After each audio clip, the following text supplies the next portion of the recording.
And welcome to CommerceNet Scholars. I hope you all are perfectly fit and fine and you are being regular with my channel.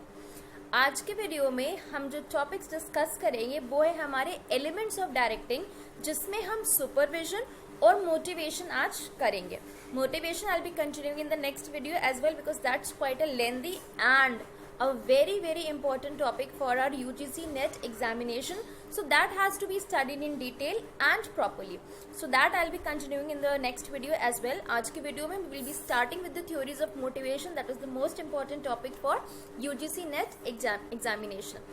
So before I start with today's video, a reminder for you all, if you really like the video, please do give it a like, share it with your friends and do subscribe the channel for all the latest updates and all the videos, upcoming videos that I'll be posting. Let's proceed with today's first topic, that is supervision. Let's first understand what supervision is all about. इसका जो नाम ही है supervision, इससे आपको बहुत हद तक समझ में आ जाता होगा कि what supervision is all about. Actually checking the work of the employees, that whatever work you have assigned to them, are they doing it as per your instructions and guidance or not. यानी कि अगर आपने अपने employees को बताया है, उन्हें train किया है कि उन्हें से फॉर एग्जांपल 300 यूनिट्स मैन्युफैक्चर करने हैं विद इन अ मंथ और एक प्रॉपर प्रोसीजर दिया है उन्हें करने का, तो आपको ये चेक करना भी बहुत ज़रूरी है कि वो उस तरह से काम कर रहे हैं या नहीं कर रहे हैं. जो क्वालिटी आप एक्चुअली एक्सपेक्ट कर रहे हो यूनिट्स के लिए, क्या वो उसी क्वालिटी के अकॉर्डिंग काम कर रहे हैं या नहीं कर रहे हैं. अगर नहीं तो चेक करिए, प्रोडक्शन को वहाँ पे स्टॉप करवाइए और आगे ऐसा प्रोडक्शन करवाइए जैसा कि आप चाहते हो, the desired production, the desired output that you want. ठीक है, तो इसलिए सुपरविजन बहुत इंपॉर्टेंट हो जाता है कि जब गलती छोटे लेवल पर ही हो तो उसको रोक लीजिए ताकि वो बड़े लेवल पर ना बढ़े.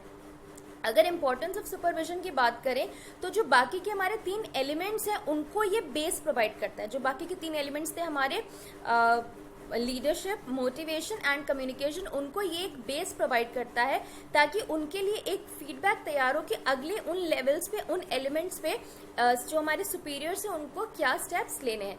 तो इंपॉर्टेंस सुपरविजन में क्या हो जाता है, सबसे पहला बेनिफिट, सबसे पहला इंपॉर्टेंस, इम्प्रूव्स कम्युनिकेशन. जो कम्युनिकेशन है between the employees and the subordinates, the employees and the superiors, वो इम्प्रूव होता है कि actually the subordinates are able to understand कि उनका सुपीरियर उनसे कहना क्या चाह रहा है, वो एक्चुअली उन्हें क्या गाइड करना चाह रहा है, किस तरह से प्रोडक्शन प्रोसेस कैरी फॉरवर्ड होनी है. फिर आता है लीडरशिप क्वालिटी. सुपरविजन, जब कोई पर्सन सुपरविजन के प्रोसेस में इन्वॉल्व होता है तो उसके अंदर एक लीडरशिप क्वालिटी आती है. Leadership quality is very important when you are talking about actually involving yourself while others are doing a task, while your subordinates are doing a task for you on your instructions. तो वहां पे जब आप supervision के process में regularly involve होते हो तो आपके अंदर की जो एक लीडरशिप क्वालिटी है वो कहीं ना कहीं निखर के बाहर आती है. Next is gets motivated. The employees get motivated if you are involving yourself into a process of supervision if you are the superior for a particular organization. ठीक है, तो यहाँ पे क्या होता है कि जब आप उनको सुपरवाइज करोगे, उन्हें सही से इंस्ट्रक्ट करोगे, उन्हें गाइड करोगे कि काम कैसे होना है, तो कहीं ना कहीं एम्प्लॉयज मोटिवेट होंगे. Rather you are giving them an instruction कि ये ऐसे कर दो and just do it the way you want. लेकिन अगर आप उनको सुपरवाइज कर रहे हो, बार बार चेक कर रहे हो कि वो काम कैसा कर रहे हैं, तो एम्प्लॉयज कहीं ना कहीं मोटिवेट होते हैं. They are not afraid to tell you what wrong they have done. Next is improves group unity. Whenever we are working in an organization, unity is very important, right? So the groups that are working together, it is very important for them to have unity. And since you and the employees will be working all together as a group, कोई भी काम individually achieve नहीं होता. आप leader, इसका मतलब ये नहीं कि आपने ही सारा काम किया है. The employees are equally responsible and equally should be given equal recognition for the work, right? So ultimately that becomes a group work and they should be motivated towards group unity so that the work is carried out without any chaos or confusion. तो ये बात हो गई supervision की. Supervision ends here. अब आता है सबसे इम्पोर्टेंट और सबसे मजेदार वाला टॉपिक जो कि है मोटिवेशन. मोटिवेशन क्या है, इसका ब्रीफ इंट्रोडक्शन हम ले लेते हैं. मोटिवेशन से एक सिंपल सा चीज़ आपको, जो हमेशा से हम लोग ये शायद बचपन से सुनते आ रहे हैं, हमारी टीचर्स हमें मोटिवेट करती हैं, पेरेंट्स मोटिवेट करते हैं कि हमें अच्छे मार्क्स स्कोर करने हैं. तो वो मोटिवेशन किस तरह से होता है, कई बार तो मम्मी पापा बहुत प्यार से समझाते हैं. जो अच्छे वाले मम्मी पापा जो एक बहुत एक अलग वे लेकर के आते हैं समझाने के लिए, तो उसमें वो पहले प्यार से समझाते हैं कि बेटा पढ़ लो, नहीं तो फ्यूचर में क्या करोगे, व्हाट और are you going to do. लेकिन जब आप प्यार से बात नहीं समझते हो तो मम्मी पापा जो अच्छे वाले मम्मी पापा थे वो थोड़ा सा ट्रांसफॉर्म होकर स्ट्रिक्ट वाले मम्मी पापा बन जाते हैं and they use negative ways to tell you, नहीं पढ़ोगे तो आपको आगे नहीं पढ़ाएंगे, नहीं पढ़ोगे तो साइकिल नहीं दिलाएंगे, चॉकलेट्स नहीं दिलाएंगे, घुमाने नहीं लेकर जाएंगे। तो अल्टीमेटली क्या हुआ, जब वो आपको एक पॉजिटिव एस्पेक्ट दिखा रहे तो वो हो गया पॉजिटिव मोटिवेशन, जब वो आपको डांट कर पनिशमेंट के फॉर्म में समझा रहे तो वो एक तरह से हो गया आपका नेगेटिव मोटिवेशन। तो मोटिवेशन क्या है आज ये समझ लेते हैं। सबसे पहले बेसिक टर्म समझते हैं। सबसे पहला मोटिव। मोटिव क्या होता है, एक इनर स्टेट होता है जो कि किसी भी पर्सन को एनर्जाइज करता है, किसी भी पर्सन को कह सकते हो एक्टिवेट करता है वर्क करने के लिए, अचीव करने के लिए जो टास्क उसको असाइन किए गए थे। मोटिवेशन होता है प्रोसेस जो कि लोगों को, जो स्टिमुलेटिंग का प्रोसेस है, stimulating people to act in a desired manner, उस प्रोसेस को हम मोटिवेशन कहते हैं। ठीक है, जब हमने किसी के अंदर कोई मोटिव को इवॉल्व किया है, that is a process known as motivation. और मोटिवेटर होते हैं टेक्निक्स या टूल्स जो कि मोटिवेशन के लिए यूज किए जाते हैं। तो जैसे मम्मी पापा चॉकलेट आइसक्रीम लालच का लालच देकर मोबाइल फोन, स्कूटी दिलाएंगे, बाइक दिलाएंगे, ये सब जो तमाम जो लालच देके हम लोग को पढ़ने के लिए मोटिवेट करते थे, वो सब आते हैं हमारे मोटिवेटर्स जो कि होते हैं हमारे टूल्स और टेक्निक्स। ठीक, तो I hope motivation is clear to you all. आगे बढ़ते हैं, हम मोटिवेशन थ्योरीज के बारे में देख लेते हैं। मोटिवेशन थ्योरीज बहुत अच्छे से समझ लीजिएगा। ये मुझे लगता है मैंने भी ये मिस्टेक स्टार्टिंग में की थी when I was appearing from November 2017 examination, and most of you are doing the same mistake while appearing for the NET examination. You are getting confused कि कौन सी थ्योरी किस कैटेगरी में आती है।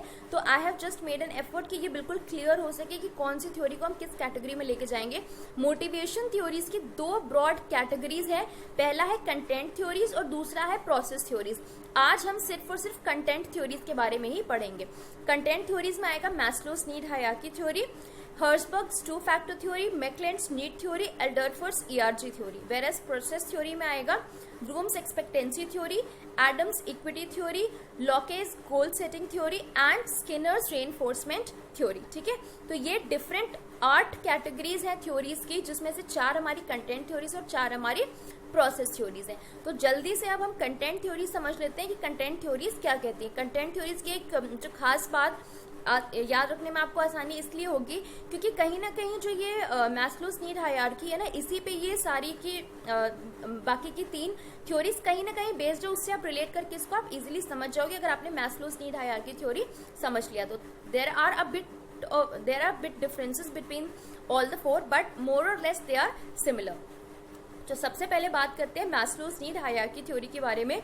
इन्होंने जो नीड है किसी भी पर्सन की उसको 5 कैटेगरीज में डिवाइड किया था और हर एक नीड बहुत ही इंपॉर्टेंट है किसी भी पर्सन को मोटिवेट करने के लिए। ठीक है, अगर कोई भी एक नीड फुलफिल्ड नहीं होती है तो इंसान उस डायरेक्शन में काम करेगा कि वो अपनी हर कैटेगरी ऑफ नीड को फुलफिल कर सके, क्योंकि उसका सर्वाइवल बहुत इंपॉर्टेंट है और survival in 5 basic category of needs पे बेस्ड होता है। और हर स्टेज पे हर कैटेगरी में नीड का फुलफिलमेंट बहुत ही इंपॉर्टेंट है। सबसे पहले है फिजियोलॉजिकल नीड्स, जो कि हमारी बेसिक नीड्स हैं, फूड, क्लोथिंग, शेल्टर। ठीक है, ये हमारी बेसिक नीड्स आती हैं। सेफ्टी नीड्स में we are actually moving towards having a feeling of safety, जहाँ पे we are secure enough of our job, we are secure enough of the house in which we are living, so that constitutes your safety needs. फिर आता है social needs, जो कि love, belongingness, having social groups, friend circles, ये सारा आएगा आपका social needs में। ये सारे नीड्स आप जो समझ रहे हो ये सब सेटिस्फाई होनी चाहिए। ठीक है, otherwise the person feels incomplete in some और द अदर एस्पेक्ट, और वो इन नीड्स को फुलफिल करने के लिए आगे काम करता है। ठीक है, सोशल के बाद आता है एस्टीम नीड्स, जहाँ पे the person is actually working towards achievements, right, जहाँ पे वो चाह रहा है कि उसको रिकग्निशन मिले, उसके ऑर्गेनाइजेशन में, सोसाइटी में उसको रिकग्निशन मिले, उसके पास कोई पावर हो। ठीक है, ये सारी आगे एस्टीम नीड्स जो कि एक सेल्फ एस्टीम को सेटिस्फाई करने के लिए अटेन की जाती हैं, ठीक है। उसके बाद आता है सेल्फ एक्चुअलाइजेशन नीड, जहाँ पे आपकी क्रिएटिविटी एनहांस हो, जहाँ पे आप कुछ स्पेशल जो सिर्फ आप कर सकते हो, आपको पता है आपका एक स्पेशल टैलेंट है, कोर टैलेंट है जो आप कर सकते हो, आपने उसको डिस्कवर किया and then you are working towards fulfilling that particular need, ठीक है। तो ये 5 डिफरेंट कैटेगरीज ऑफ नीड्स हैं हमारी, गिवन बाय एब्राहम मैस्लो, ठीक है। नाम याद रखिएगा, प्रोपाउंडर कौन है? Abraham Maslow. उसके बाद हम बात कर लेते हैं एल्डरफर्स ERG थ्योरी के बारे में। अब जो मैस्लो की 5 स्टेजेस ऑफ नीड्स थी उसको इन्होंने 3 स्टेजेस में डिवाइड कर दिया था, ठीक है। E is for existence needs, R is for relatedness needs and G is for growth needs. तो जो फिजियोलॉजिकल और सेफ्टी या सिक्योरिटी नीड्स थी वो हो गई एग्जिस्टेंस नीड्स, जो कि सिंपल समझ लो जो सर्वाइवल के लिए इम्पोर्टेंट है। आपकी सेफ्टी सर्वाइवल के लिए इम्पोर्टेंट है, आपके लिए फूड क्लोथिंग शेल्टर सर्वाइवल के लिए इम्पोर्टेंट है। तो जो सर्वाइवल के लिए इम्पोर्टेंट है वो हो गया आपका एग्जिस्टेंस नीड, जो कि आपको एग्जिस्ट करने में हेल्प करेगा। फिर आता है रिलेटेडनेस नीड। रिलेटेडनेस को समझ सकते हो कि लव या बिलोंगिंग नीड्स, तो उसमें आएगा सोशल नीड्स और एस्टीम नीड्स। एस्टीम नीड्स भी इसमें इंक्लूड इसलिए होगा क्योंकि जब आपको रिकॉग्निशन मिल रहा है सोसाइटी में या अपने ऑर्गेनाइजेशन में, तो कहीं ना कहीं लोग आपकी तरफ अट्रैक्ट होंगे, आपके साथ रहना चाहेंगे, आपके साथ फ्रेंडशिप में इन्वॉल्व होना चाहेंगे, क्योंकि उन्हें कहीं ना कहीं लगेगा कि ये पर्सन अगर पोजीशन होल्ड कर रहा है, ये पर्सन अगर पावर में आ रहा है, तो इसके साथ रह के हमें कहीं ना कहीं कुछ बेनिफिट होगा, ठीक है। That constitutes a part of your esteem that has been satisfied at the organizational और social level, ठीक है। तो social needs हमारी, जो कि हमारे फ्रेंड सर्कल, फैमिली, हमारे पीयर ग्रुप मेंबर्स, ये सब आएंगे हमारे सोशल नीड्स में। Esteem needs when we are actually attaining something in an organization. और ग्रोथ नीड्स में अगेन एस्टीम नीड्स और सेल्फ एक्चुअलाइजेशन नीड्स दोनों ही आएंगे, क्योंकि एस्टीम नीड्स अगर आपने एक पोजीशन अचीव कर ली है, अगर आपने एक कह सकते हो कुछ अचीव किया है अपने ऑर्गेनाइजेशन में या सोसाइटी में, तो ultimately you will be working towards achieving more.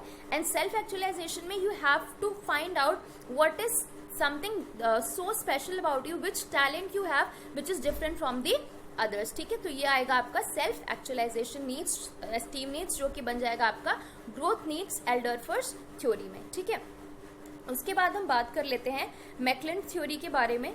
मैकलेंड theory में 3 फैक्टर्स थे, need for power, need for achievement and need for affiliation. Need for power यानी कि you are working towards achieving some recognition in the society. मैंने कहा था ना कि बाकी सारी थ्योरीज जो हैं वो कहीं ना कहीं मैस्लो की थ्योरी पर ही बेस्ड है।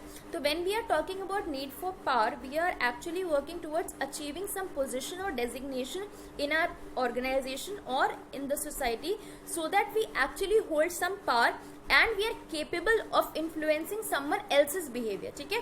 जब आप पावर में होते हो, अगर मान लो आपको किसी कंपनी का CEO बना दिया जाए, तो आपके पास ये पावर है कि आप उस कंपनी के एम्प्लॉयज के बिहेवियर को इन्फ्लुएंस कर सकते हो, अपने अकॉर्डिंग उनसे काम करवा सकते हो। फिर आता है नीड फॉर अचीवमेंट, जो भी ऑनर्स आपको मिल रहे हैं, जो भी प्राइजेस आपको मिल रही हैं, ठीक है, जो भी अचीवमेंट्स आपको मिल रही हैं, whether in the monetary terms और in the non monetary terms, that again becomes your motivation factor, जिसके लिए आप आगे काम करना चाहोगे। फिर है नीड फॉर एफिलिएशन, जो कि आ जाएगा हमारा love or belongingness needs. You want somebody to love you, you want to have a friend circle, you want to have a family that supports you, so for that you want to work towards achieving it, ठीक है। तो वहाँ पे जब आप personal relationships, personal needs satisfy कर रहे हो, तो that will be your need for affiliation, ठीक है।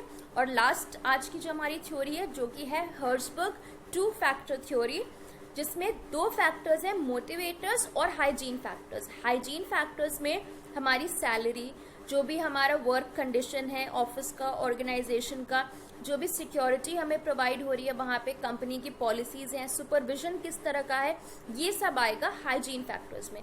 वेराज मोटिवेटर्स में जो अचीवमेंट आपको मिलेगा, जो रिकग्निशन मिल रहा है आपको ऑर्गेनाइजेशन में, जो रिस्पॉन्सिबिलिटी आपको मिल रही है, आपकी ग्रोथ जो हो रही है, वो सारे फैक्टर्स होंगे आपके मोटिवेटर्स, ठीक है। तो हर्ट्जबर्ग में 2 फैक्टर्स कौन कौन से हैं, मोटिवेटर्स और hygiene factors, ठीक है।